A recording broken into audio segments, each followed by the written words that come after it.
एक डायग्राम बनाना होगा, उससे कुछ चीजें क्लियर होंगी।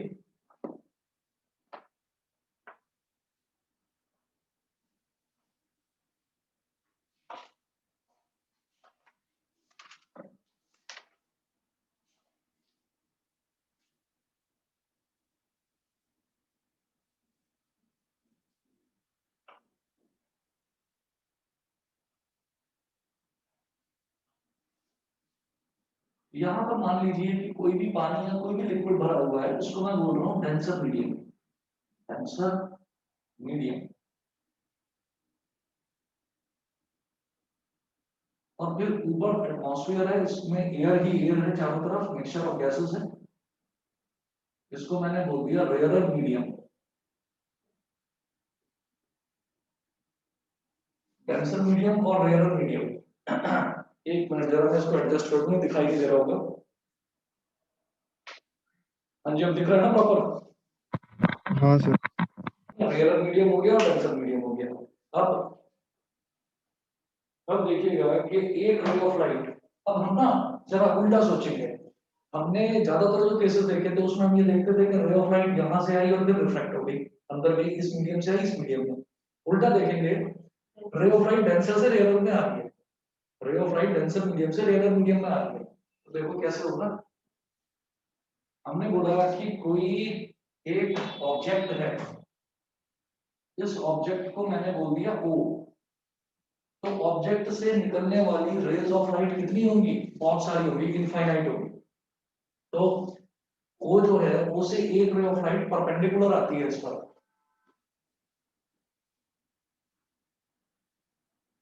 ऐसे। तो जो भी रे ऑफ लाइट ऐसे परपेंडिकुलर आएगी, उसका मुझे मालूम है उसमें कोई रिफ्रैक्शन नहीं होता, वो बिल्कुल स्ट्रेट पास थ्रू कर जाती है।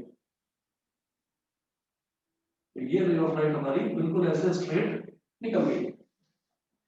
उसके बाद हमने कहा कि रेज ऑफ लाइट कितनी निकलती है, किसी भी ऑब्जेक्ट में से रेज ऑफ लाइट कितनी निकलती है? Infinite rays of light. लेकिन एक रे ऑफ लाइट तो मैंने ये देख ली, इसके अलावा स्टडी करने के लिए मैं कोई 2 या 3 रेज ऑफ लाइट और देखूंगा, ठीक है? और फिर ये चीज समझ में आ जाएगी कि इस रिफ्रैक्शन को, because light rays are traveling from a denser medium to a rarer medium, यानी कि there is a change of medium, medium change हो रहा है। फिर भी मैं उसको रिफ्रैक्शन बोलने की बजाय रिफ्लेक्शन क्यों बोल रहा हूँ? देखिएगा, एक रे ऑफ लाइट हमने ऐसी दी,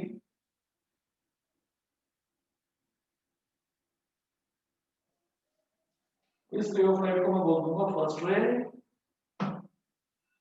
ये फर्स्ट रे है। अब जिस पॉइंट पर ये स्ट्राइक कर रही है उस पॉइंट पर नॉर्मल बना लीजिए।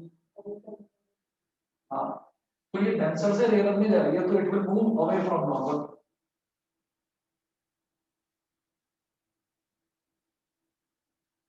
ठीक है? तो ये तो हमारी फर्स्ट रे होगी। अब इस फर्स्ट रे में एंगल ऑफ इंसिडेंस क्या होगा?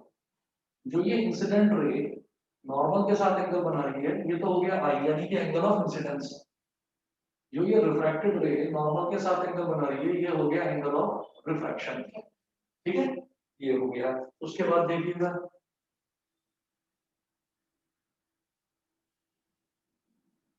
उसके बाद देखिए, मैंने कहा एक रे तो चलो ये हो गई, एक रे और ले लेते हैं, चलो सेकंड रे। और ये नॉर्मल थोड़ी छोटी बना देता हूँ, इतना बड़ा बनाने की इसको जरूरत नहीं। एक रे ऑफ लाइट फिर हमने ये ली, इसको मैंने बोल दिया सेकंड रे।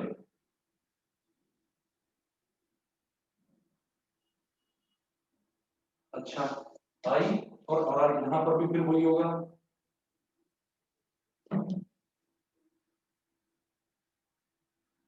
ये हो गया एंगल ऑफ इंसिडेंस। अब है क्या, आप खुद देखिए कि यहाँ पर जो नॉर्मल है, नॉर्मल क्या होती है? नॉर्मल होती है परपेंडिकुलर। परपेंडिकुलर उस सरफेस पर परपेंडिकुलर जिस सरफेस पर रे ऑफ लाइट स्ट्राइक कर रही है। यहाँ पर तो इंसिडेंट रे जो है वो नॉर्मल के अराउंड ही है। क्यों? क्योंकि इंसिडेंट रे परपेंडिकुलरली स्ट्राइक कर रही है और नॉर्मल भी परपेंडिकुलरली स्ट्राइक करती है। तो इसका मतलब यहाँ पर तो इंसिडेंट रे नॉर्मल के ऊपर ही ओवरलैप करी हुई है। तो इंसिडेंट रे में और नॉर्मल के बीच में एंगल कितना होगा पहले केस में? 0। बताइए, ये समझ में आता है? Yes sir. ठीक है ना? आकृति, प्रिया, आकर्ष, ठीक। हाँ सर। तो इस केस में यही जो रे ऑफ लाइट है, यही रे ऑफ लाइट नॉर्मल है, परपेंडिकुलर यही है, और यही मेरी इंसिडेंट है, यही मेरी रिफ्लेक्टेड रेज ऑफ लाइट है। तो इसमें क्या हो गया कि नॉर्मल और इंसिडेंट रे ऑफ लाइट क्योंकि सेम है, तो दोनों के बीच में कोई एंगल नहीं बनेगा, एंगल हो गया जीरो। फिर हमने क्या करा, हमने हल्की सी ऑब्लिकली स्ट्राइक करने वाली, यानी कि थोड़ी टिल्टेड जो स्ट्राइक करती है उसको ऑब्लिकली बोलते हैं। तो ये वाली रे ऑफ लाइट लेगी, तो ये एंगल बना रही है आई। तो अब डेंसर से रेयर में जा रही है, तो ये सीधी ना जाकर ये it will bend away from the normal. अब मैंने क्या करा, मैंने दूसरी वे ऑफ लाइट ली, तो अब एंगल ऑफ इंसिडेंस बढ़ गया। एंगल ऑफ इंसिडेंस बढ़ेगा तो एंगल ऑफ रिफ्लेक्शन उसके कोरस्पोंडिंगली और ज्यादा बढ़ जाएगा। It will move away from the normal in a more intense way. तो क्या होगा कि वो इतना नॉर्मल से अवे हो जाएगा कि वो ऐसे जाएगा यहाँ पर, मतलब वो नॉर्मल के साथ 90 डिग्री का एंगल बना लेगा रे ऑफ लाइट। ठीक है, वही कायदे से तो ऐसे जाती, रे ऑफ लाइट ऐसे जाती, ठीक है, पर इस रूट पर ना जाकर it will bend away from the normal, तो वो 90 डिग्री का एंगल बना लिया उसने। ये समझ में आता है कि नहीं बताओ? समझे? हाँ सर। ठीक है, अब मैंने ये फर्स्ट केस लिया, सेकंड केस लिया, अब जरा थर्ड केस लेते हैं। थर्ड केस में ना एंगल ऑफ इंसिडेंस और ज्यादा बढ़ाता हूं, और बस 2 मिनट लगेंगे, आप समझ जाएंगे टोटल इंटरनल रिफ्लेक्शन क्या है। अब मैंने ये ले लिया तीसरा केस, यानी कि थर्ड रे ऑफ लाइट मेरी ये हो गई। बनाइए यहाँ पर नॉर्मल, ये देखिए ये एंगल ऑफ इंसिडेंस और ज्यादा बढ़ गया। अब जब एंगल ऑफ इंसिडेंस और ज्यादा बढ़ गया, तो इस केस में क्या होगा, जो एंगल ऑफ रिफ्रैक्शन है वो और ज्यादा बढ़ेगा। भाई पहले इतना था, तो ये नॉर्मल के साथ हो सकता है 60 या 70 डिग्री बना रहा हो, फिर 90 डिग्री बनाने लगा। अब 90 डिग्री से मान लो वो 1 डिग्री भी एक्स्ट्रा बना रहा है ना, तो रे ऑफ लाइट इस मीडियम में नहीं रहेगी, यहाँ आ जाएगी। नहीं समझे? भाई ये पहले ऐसे बन रहा था एंगल इतना, ऐसे टिल्ट हो रखी थी, फिर ये और टिल्ट हो गई 90 डिग्री, अब ये और टिल्ट हो गई, और टिल्ट हो गई, तो वापस टेंसर नहीं आ जाएगी, यानी कि मीडियम चेंज नहीं हो रहा है, मतलब रे ऑफ लाइट ऐसे आएगी, रिफ्रैक्टेड रे हमारी इस तरह से आएगी, और ये एंगल ऑफ इंसिडेंस है और ये एंगल ऑफ रिफ्रैक्शन है। तो रिफ्रैक्टेड रे आ गई सेम मीडियम में, जब वो सेम मीडियम में आ गई तो अब इसको रिफ्रैक्शन ना बोलकर रिफ्लेक्शन बोलेंगे। ये समझ में आया? हाँ सर। ठीक है ना? तो इस वजह से याद रखिएगा, इस वजह से टोटल इंटरनल रिफ्लेक्शन जो है उसमें अगर आपसे बाई चांस वाइवा में भी पूछा जाए, तो आप, ये कॉमन क्वेश्चन है जो ये पूछा जाता है कि when we are talking about two mediums, तो रिफ्लेक्शन क्यों बोला जाता है, इसको रिफ्रैक्शन क्यों नहीं बोला जाता? तो आप ये बोलेंगे total internal reflection is a special case of refraction only where angle of incidence is much higher than the usual angle of incidence is much higher than the usual angle of incidence. तो usually जो angle of incidence होता है उससे इतना ज्यादा बढ़ गया वो, कि जो मेरा एंगल ऑफ रिफ्रैक्शन है आर है, वो 90 डिग्री से ज्यादा बढ़ गया। 90 डिग्री से ज्यादा बढ़ते ही फिर वो वापस उसी मीडियम में आ जाएगा। इसलिए हमने कहा कि ये टोटली इंटरनली रिफ्लेक्शन हुआ है इसका। बताइए जी, क्लियर? हाँ सर। ठीक है, अब इसके बाद जब मैं यहाँ पर इस केस की बात करता हूँ, यहाँ पर रे ऑफ लाइट हमारी फर्स्ट रे ऑफ लाइट है, नॉर्मल को थोड़ा सा एक्सटेंड करिए, और यहाँ पर लिखिए I is less then I सी। बताता हूँ अभी क्या चीज है ये। हाँ, और यहाँ पर लिखेंगे I is equal to I C, और यहाँ पर लिखेंगे I is greater then I सी। मैंने कहा ना कि जो टोटल इंटरनल रिफ्लेक्शन है, it is a special case of refraction where the angle of incidence is greater than the is much higher than the usual angle of incidence.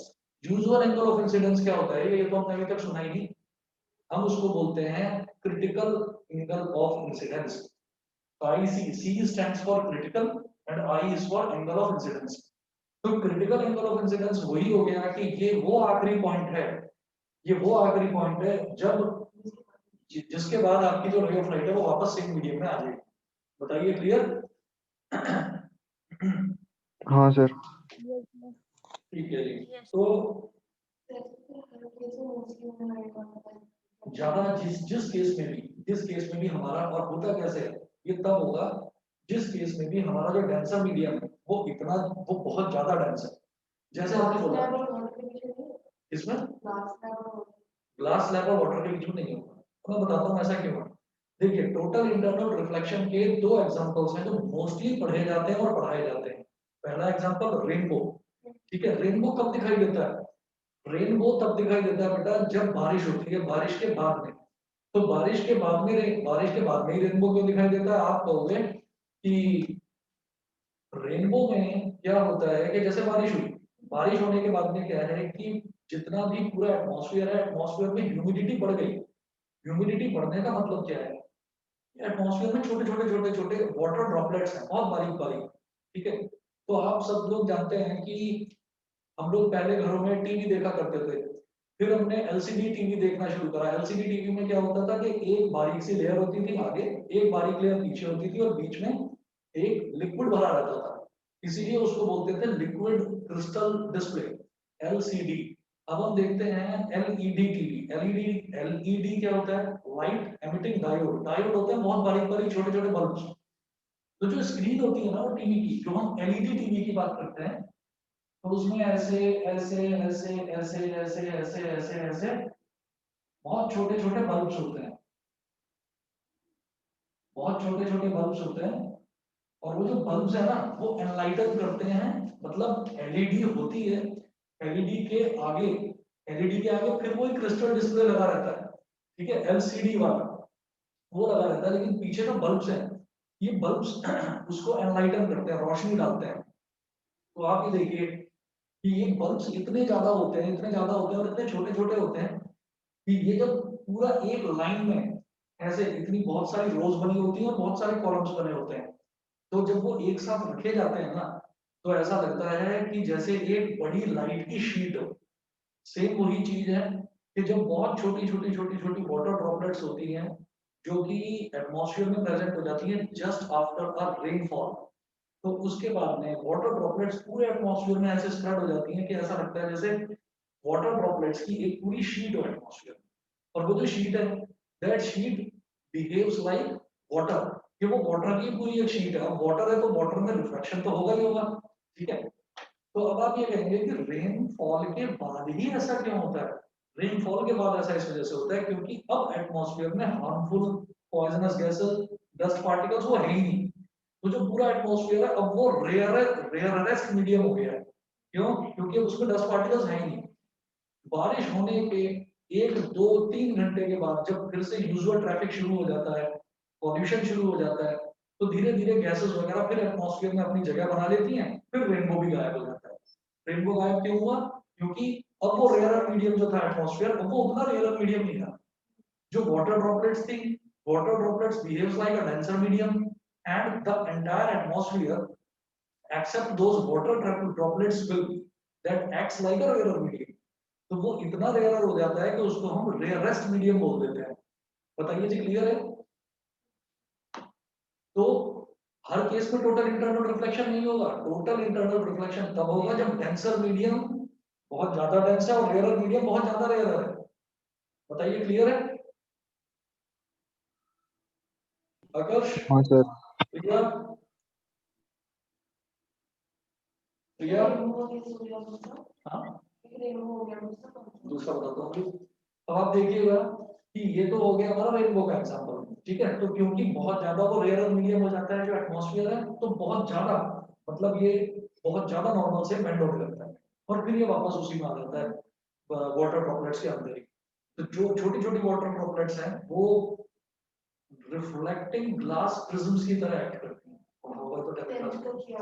अब दूसरे example पर आ जाइए, डायमंड। डायमंड को हम जानते हैं कि हार्डेस्ट मटेरियल होता है, स्ट्रॉन्गेस्ट होता है, उससे ज्यादा स्ट्रॉन्ग कोई नहीं होता। मेटल्स भी कोई इतना स्ट्रॉन्ग नहीं होता जितना डायमंड एक नॉन मेटल होने के बावजूद भी स्ट्रॉन्ग होता है।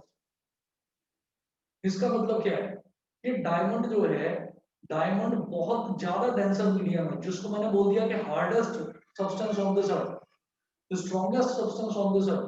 तो इसका मतलब क्या है कि उससे ज्यादा डेंस कुछ नहीं हो सकता। सॉलिड्स के केस की अगर बात करें तो उससे ज्यादा डेंस कुछ नहीं हो सकता। और लिक्विड, सॉलिड के सामने तो लिक्विड की डेंसिटी होती ही क्या है, कुछ भी नहीं। सॉलिड्स में भी सबसे ज्यादा सॉलिड वही है जो हमारा डायमंड है। तो इसका मतलब क्या है कि अब रेयर मीडियम ज्यादा रेयर नहीं हुआ, लेकिन डेंसर मीडियम इतना ज्यादा डेंस हो गया कि वहां से अगर कोई रे ऑफ लाइट बाहर निकलेगी तो डेफिनेटली एक मामूली सा रेयर मीडियम भी डायमंड के केस में बहुत ज्यादा रेयर मीडियम की तरह एक्ट करेगा, क्योंकि दो चीजें होती हैं, दो चीजें होती हैं। कोई रेयर मीडियम को आप समझ लीजिए कि कमजोर आदमी, और डेंसर मीडियम को आप समझ लीजिए कि ताकतवर आदमी। तो दो चीजें हैं, या तो कमजोर आदमी को बहुत कमजोर कर दिया जाए, तब हो जाएगा टोटल इंटरनल रिफ्लेक्शन, यानी कि रेयर को बहुत ज्यादा रेयर कर दिया जाए, ठीक है। और या फिर ताकतवर आदमी को और ज्यादा ताकतवर कर दिया जाए, यानी कि डेंसर को और ज्यादा डेंस कर दिया जाए, ठीक है। तो तब दोनों मीडियम्स की डेंसिटी में इतना ज्यादा अंतर हो जाता है कि रे ऑफ लाइट बाहर नहीं जा पाती, वापस यहीं आ जाती है अंदर, ठीक है। इसीलिए जो डायमंड है वो स्पार्कलिंग दिखाई देता है, जगह जगह जगह जगह चमकता है। क्यों? इतनी रेज ऑफ लाइट रिफ्लेक्ट होकर अंदर ही आती रहती है, तो आप हर एंगल पर देखेंगे वो शाइनिंग दिखाई देता है, चमकता हुआ दिखाई देता है। बताइए जी, क्लियर है सबको? हाँ सर। क्लियर है? चलिए जी। तो अब एक डेफिनेशन लिखेंगे यहाँ पर, ये जो आईसी है मतलब angle of incidence critical angle से अगर बड़ा हो जाएगा तो फिर टोटल इंटरनल रिफ्लेक्शन होगा। ये है the angle of incidence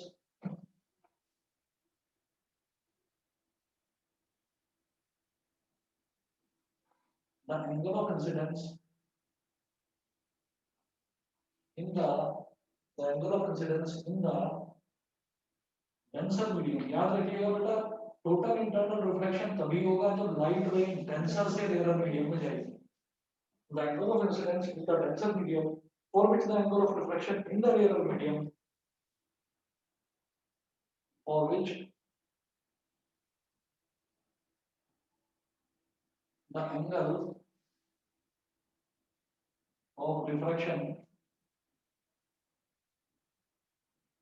in the rarer medium, angle of refraction in the rarer medium is 90 degree, is 90 degree, is called critical angle, is called critical angle of the denser medium, of the critical angle of the denser medium,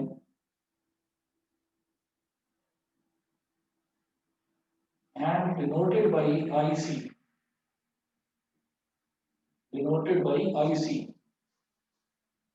एक तरह से यही समझ लीजिए कि critical angle वो हो गया जो हम इंक्रीजिंग डिक्रीजिंग फंक्शन में क्रिटिकल पॉइंट्स निकालते हैं मैथ्स में, तो उसमें हम ये कहते हैं कि क्रिटिकल पॉइंट से पहले फंक्शन इंक्रीजिंग है, क्रिटिकल पॉइंट के बाद में वो डिक्रीजिंग है। वही है यहाँ पर, क्रिटिकल एंगल से कम पर जो रिफ्रैक्शन हो रहा है और क्रिटिकल एंगल के बाद में रिफ्लेक्शन हो रहा है, क्योंकि लाइट सेम मीडियम में रिफ्लेक्ट बैक होकर वापस आ रही है, ठीक है। अब देखते हैं ये टी आई आर, तो टी आई आर की डेफिनेशन लिख लीजिए।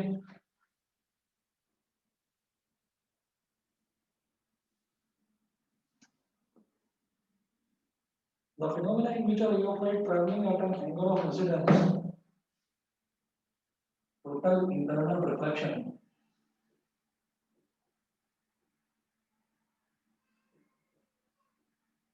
the phenomena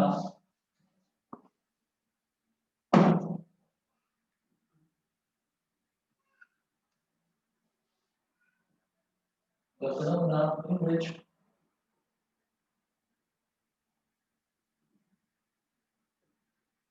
a ray of light traveling at an angle, traveling at an angle of incidence greater than the critical angle,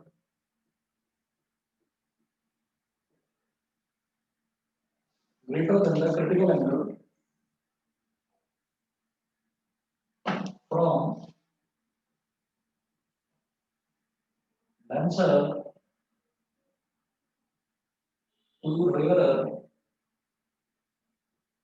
medium from denser to rarer medium is totally reflected back into the denser medium. Is totally reflected back into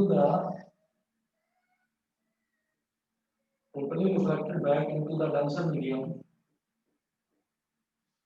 Reflected back into the denser medium is called total internal reflection. Is called total internal reflection.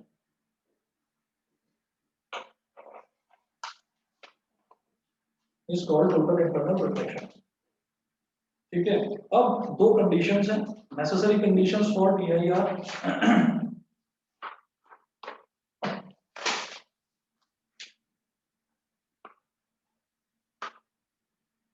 Necessary conditions for total internal reflection. Necessary conditions for total internal reflection. First, light must travel from an optically denser to an optically rarer medium. ये one mark करने आ जाता है necessary condition. Light must travel from an optically denser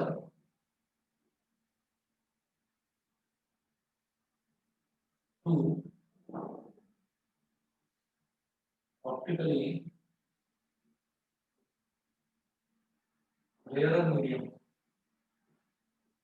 Light must travel from an optically denser to optically rarer medium. Second is the angle of incidence.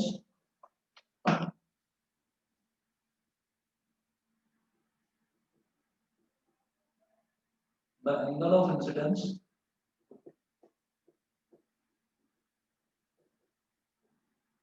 in the denser medium must be greater than the critical angle for the two media. Must be greater than the critical angle for the two media. For the two media. ये तो दो conditions हो गई. इसके बाद में relation between critical angle and refractive index. Diagram तो मिटा देता हूँ, क्लियर हो गया होगा.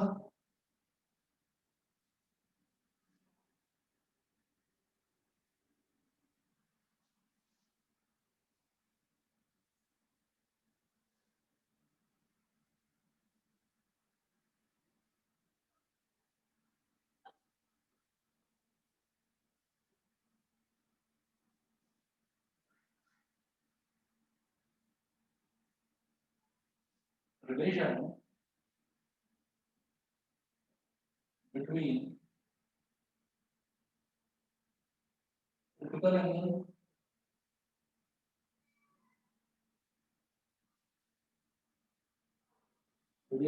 critical angle and the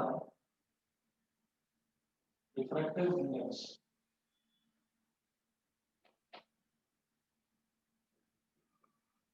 Critical angle and refractive index. इन दोनों के बीच में जो रिलेशन है वो देखिएगा.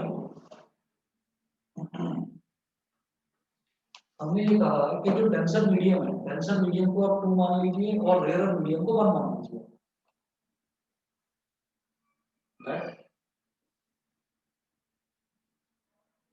डेंसर मीडियम D2 इसको 2 मान लिया एंड रेयर मीडियम को 1 मान लिया. ऐसा क्यों करते हैं? ऐसा इस वजह से करते हैं कि कहीं जरा सा भी कंफ्यूजन ना हो, क्योंकि ज्यादातर केस में 90% केस में जो भी रिफ्रैक्शन के हमारे पास क्वेश्चंस आते हैं, एग्जांपल्स आते हैं, उसमें रेयर से डेंसर में हम एंटर करती है लाइट. और रेयरर को हम 1 मानते हैं और डेंसर को हम 2 मानते हैं। यहाँ पर क्योंकि उल्टा केस है इसीलिए मैंने उल्टा assumption करा है, डेंसर को 2 और रेयरर को 1 मान कि लाइट रे 2 से 1 में एंटर करेगी, ठीक है। तो डेंसर मीडियम के लिए डेंसर से रेयरर में जब जा रहा है तो हम ये कहेंगे कि sine i upon sine r, sine i upon sine r, angle of incidence कहां पर था, डेंसर में, और एंगल ऑफ रिफ्रैक्शन कहां था, रेयरर में। तो इसका मतलब मैं 2 से 1 में मूव कर रहा हूं, तो 2 म्यू 1 हम लाइट रे मीडियम 2 से मीडियम 1 में एंटर कर लिया, डेंसर से रेयरर में एंटर कर लिया। फिर 2 म्यू 1 को हम क्या बोल सकते हैं, हम बोल सकते हैं इसको 1 upon 1 mu 2, 2 mu 1 1 upon 1 mu 2 ये बोलेंगे, ठीक है जी। उसके बाद देखिएगा when I is equal to IC, जब हम बोलेंगे कि जब हमारा critical angle, sorry angle of incidence critical angle के बराबर है, when I is equal to IC, जब angle of incidence critical angle के बराबर होता है तो एंगल ऑफ रिफ्रैक्शन कितना हो जाता है, 90 डिग्री, नहीं 90 डिग्री हो जाता है ना, तो R is equal to 90 degree, it implies that sin I की जगह डाल दीजिए IC, sin IC upon sin 90 degree is equal to 1 upon 1 mu 2, 1 upon 1 mu 2, और नेक्स्ट देखिए sin 90 डिग्री कितना होता है, 1 होता है, तो sin IC upon sin 90 degree की value 1, 1 upon 1 mu 2, 1 upon 1 mu 2 ये हो गया। तो 1 mu 2 कितना हो गया, दोनों को मल्टीप्लाई कर दो, 1 mu 2 is equal to 1 upon sin IC, और sin IC is equal to 1 upon 1 mu 2।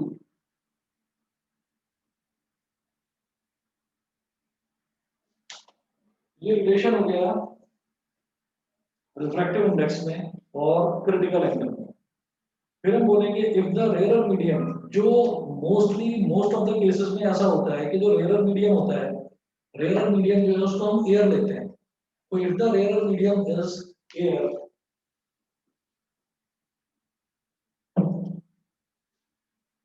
if the real medium is air,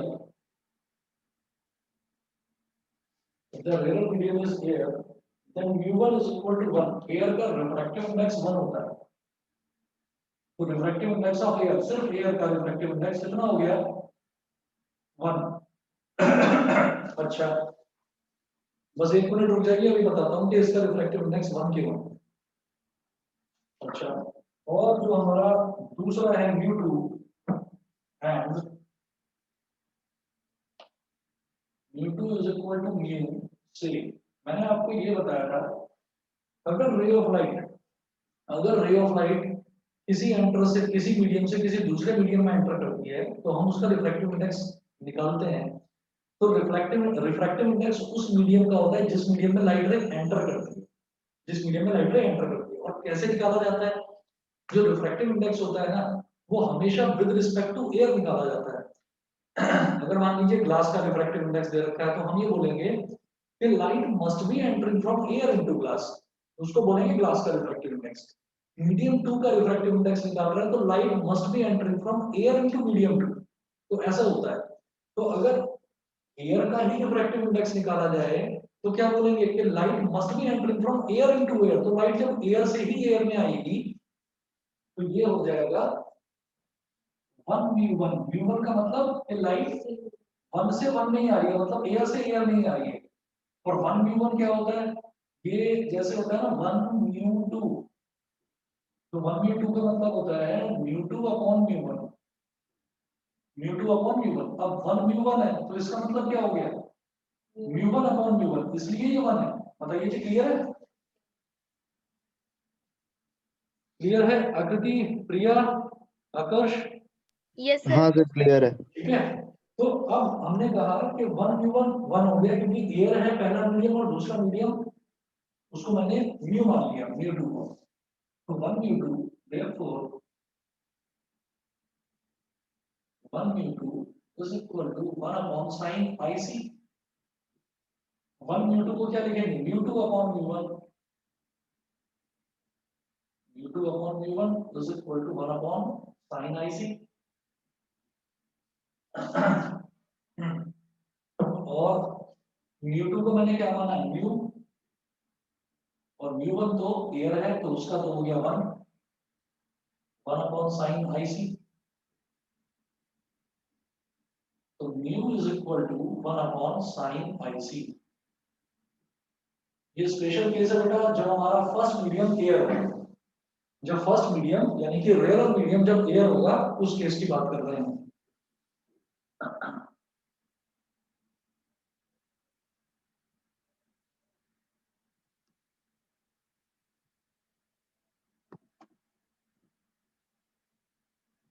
चलिए,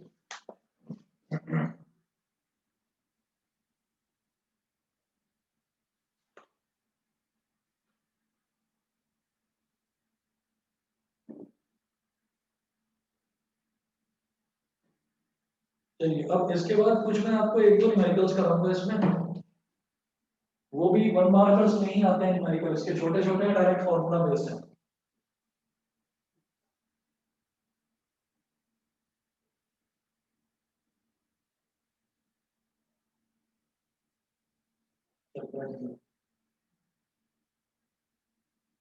आकृति,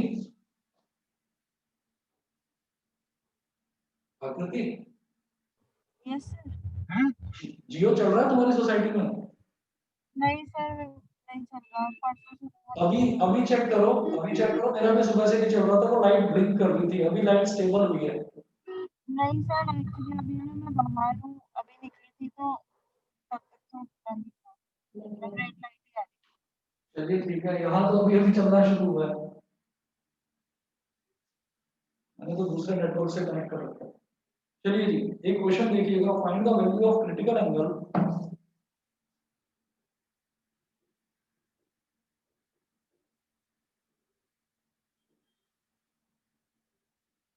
find the value of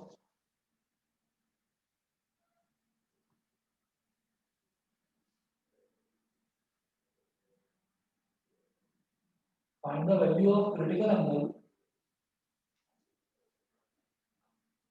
find the value of critical angle for a material of refractive index,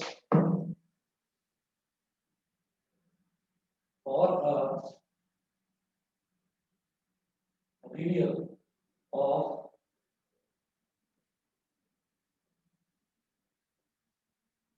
refractive index, material of refractive index under root 3, under root 3।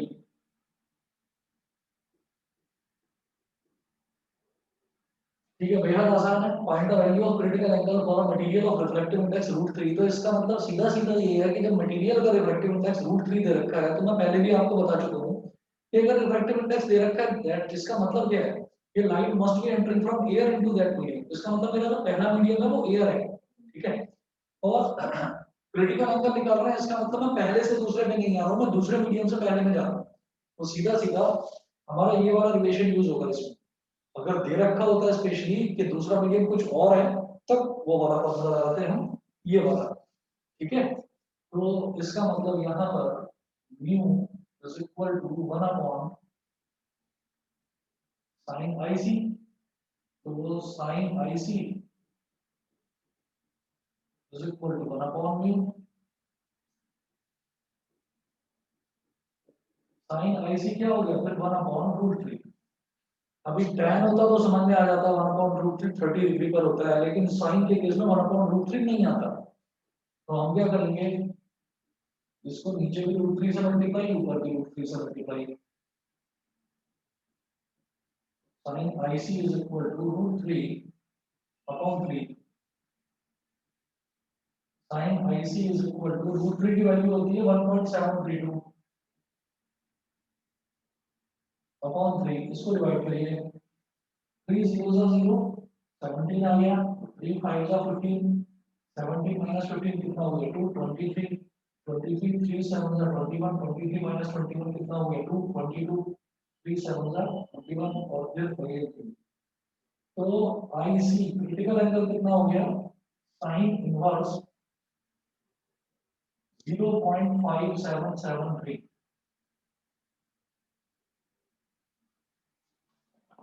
ठीक है, पुराना question है 94 का question है ये, 94 का क्वेश्चन है। तो इसमें अगर आप ऐसा थोड़ा देखेंगे तो उसमें इसका आंसर दे रखा है 35.3 डिग्री। अब सवाल ये उठता है कि हमने एंगल कैसे मेजर करा, तो इसलिए आप तो साइन इनवर्स में रख के आएंगे और वो पहले की बात है तब ये वाली टेबल मिला करती थी एग्जाम में ना, ये वाली टेबल मिलती थी, तो इस टेबल में हम साइन और लॉग इन सब की वैल्यू देख लेते थे।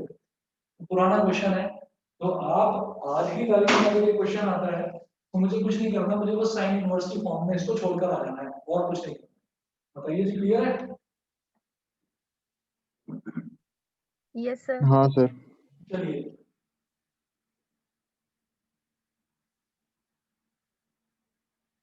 पहले सीबीएसई में भी टेबल मिला करती थी, आईसीएसई में भी टेबल मिला करती थी। अब सीबीएसई में तो उन्होंने सीधा साइन इनवर्स का फंडा लगा दिया है कि आप इनवर्स की फॉर्म में लिखकर आ जाइए, तो टेबल का झंझट खत्म। क्योंकि टेबल भी फिर सीबीएसई को प्रोवाइड करनी पड़ती थी, तो वो कॉस्ट कटिंग के चक्कर में उन्होंने वो सिलेबस में से हटा दिया, वो चीज लॉगरिथम गायब भी कर दिया।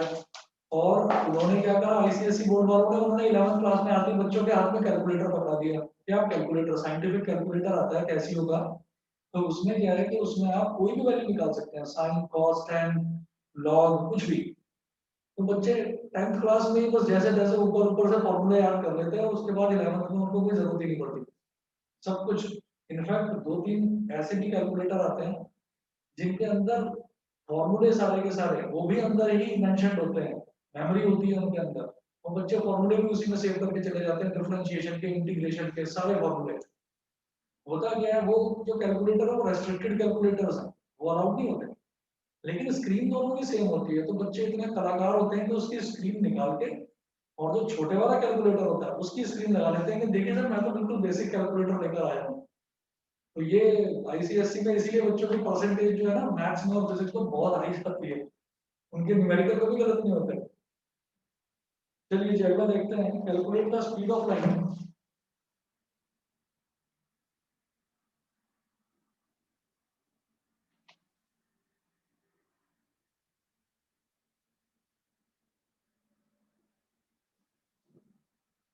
Calculate the speed of light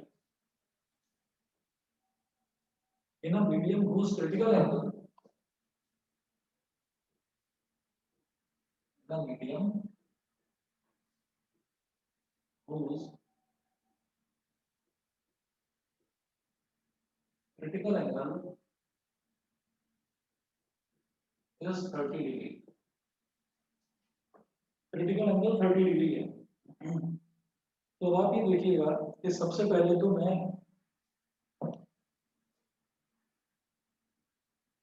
refractive index का formula mu is equal to 1 upon sin c sin ic, ये तो होता ही है रिफ्रैक्टिव इंडेक्स का फॉर्मूला। रिफ्रैक्टिव इंडेक्स का एक फॉर्मूला और होता है कि speed of light in air upon speed of light in that medium जिसका वो रिफ्रैक्टिव इंडेक्स दे रखा है। तो c अपॉन v बोल सकते हैं, speed of light in air को c होता है, और v क्या हो गया speed of light in this medium, जिस भी मीडियम की बात हो रही है। बताइए जी क्लियर है ना? Yes sir. हाँ सर। ठीक है ठीक है। अब वैल्यू डालो, आंसर निकालो बस। 1 अपॉन साइन आईसी मतलब क्रिटिकल एंगल है 30 डिग्री, तो sine 30 degree is equal to सी क्या है 3 into 10 की पावर 8 अपॉन v को इधर मल्टीप्लाई कर दो, v into 1 हो गया, और 3 into 10 की power 8 multiply by sine 30, sine 30 की वैल्यू होती है 1/2, 1.5 आ गया। 3 into 10 की पावर 8 मल्टीप्लाई बाई 1/2, 2 से ये कैंसिल आउट हो गया, तो v is equal to 1.5 into 10 की पावर 8 मीटर पर सेकंड। बोलिए जी, क्लियर? हाँ सर। ठीक है जी। और देखिए ये 2017 का क्वेश्चन है कंपार्टमेंट का। एक रे डायग्राम दे रखा है क्वेश्चन में, इन द फॉलोइंग रे diagram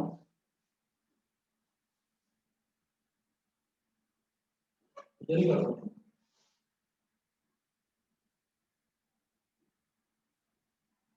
in the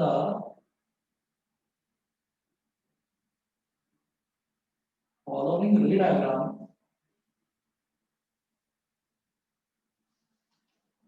in the following ray diagram, calculate the speed of light in the liquid of unknown refractive index. Calculate the speed. Calculate the speed of light in the liquid. Speed of light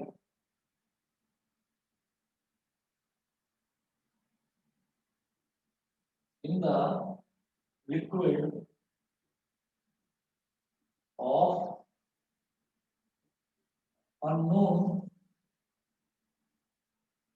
refractive index. Speed of light of liquid in liquid of unknown refractive index. अब देखिए diagram क्या दे रखा है।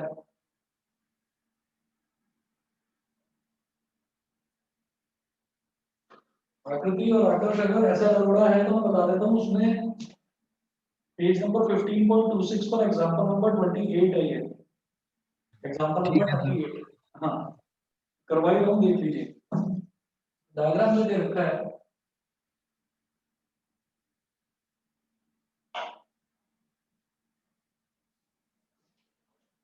और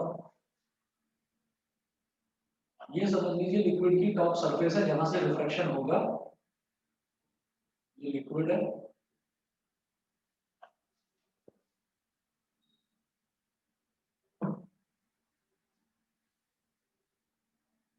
उन्होंने कहा कि कोई ऑब्जेक्ट यहां पर रखा हुआ है, बिल्कुल इस कॉर्नर में रखा हुआ है, यहां पर ऑब्जेक्ट रखा हुआ है, यहां से रे ऑफ लाइट आती है, यहां स्ट्राइक करती है,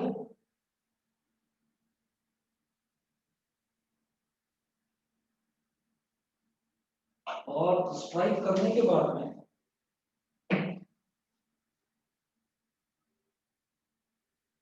ये इधर आईसी और इधर भी आईसी। आईसी का मतलब क्या है बेटा? Critical angle. तो क्रिटिकल एंगल का मतलब क्या है कि यहाँ पर जो रिफ्रैक्ट हो रही है रे ऑफ लाइट वो 90 डिग्री का एंगल ही बनाएगी। एक मिनट में आऊंगा बेटा।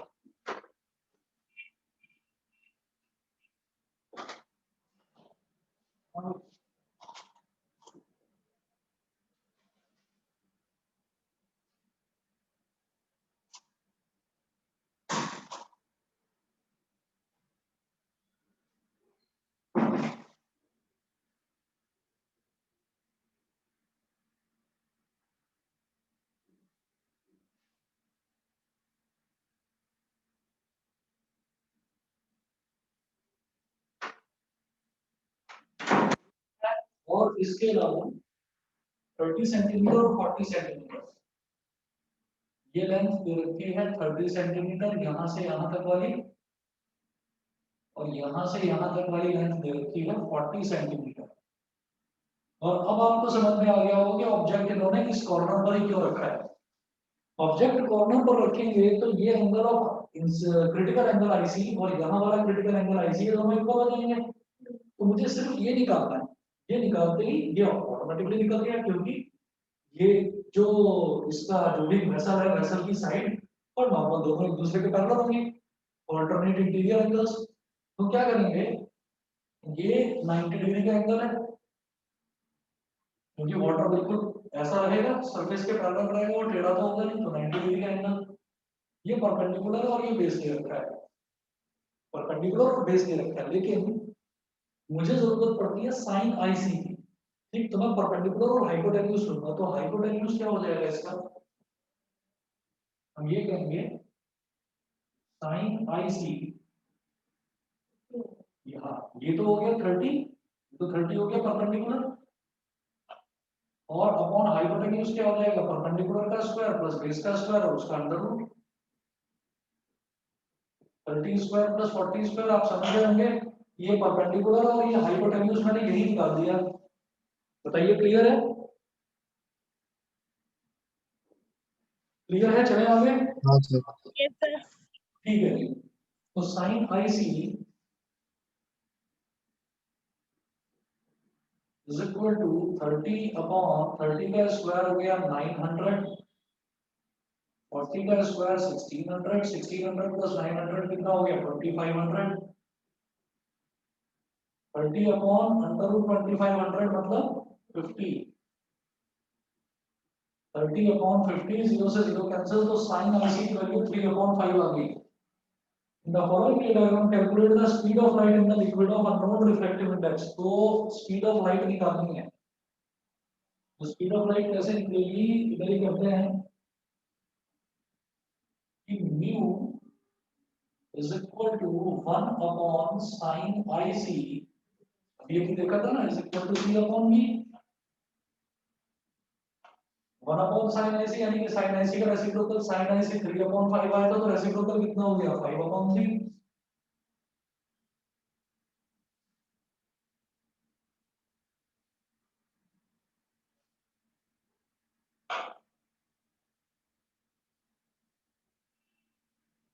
तो 1 upon sin IC हो गया 5 upon 3 is equal to C speed of light 3 into 10 की पावर 8 upon V, करिए जी cross multiply, 5V is equal to 3 3 is 9 into 10 की पावर 8, तो V is equal to 9 into 10 की पावर 8 upon 5, 5 1 जा 5, 9 minus 5 कितना हो गया 4, 40, तो 5 8 जा 40, V is equal to 1.8 into 10 की पावर 8 मीटर पर सेकंड। बताइए जी, ठीक है। हाँ सर। Yes sir. ठीक है जी, अब नेक्स्ट जो है वो कल करते हैं आगे स्टार्ट, और कल का जो टाइम है वैसे तो देखिए 9 बजे का है ही, कल आपका मंडे है, तो 9 बजे का आपका टाइम है ही। अगर बाई चांस मैं जल्दी फ्री हो जाता हूँ तो आप 4-5 बच्चे ही हो, मैं सबसे कॉल करके कंफर्म कर लूंगा और फिर का टाइम कर लेंगे। ठीक है सर। रात के रखते हैं, कल शिवांगी का पेपर है, रात के रखते हैं 9 बजे का टाइम, ठीक है। चलिए जी, फिर आज के लिए इतना ही।